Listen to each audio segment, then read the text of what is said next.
have too much. See how the weight goes back, so there's no one on the tail wheel, so it just understeers. So this is, once again, with all the balanced cars, if you get understeer first, you're going to ease off the then see it oversteer just gradually, and then you can feel a bit more. Like, listen now, a little bit, and then see how it steers the car, and that's the big thing, just changing the weight of the car as you want it. So, you know, there's he's given it too much, but see how he hasn't got enough opposite lock on? And that's all that is, he's not looking through where he wants to go. You've always got to keep on looking. Yep. And that's the hardest thing is, everyone loves the sound of a sliding car. But you've just got to be able to go, ease back, now onto it, ease back, now onto it. And it's that sort of motion. Like, but you can't just go tap, tap, tap.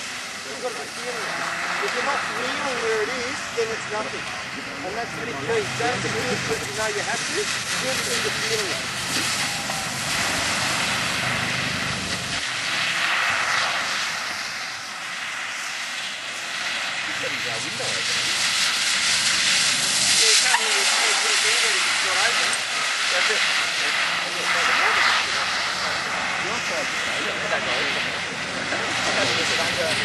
See like down.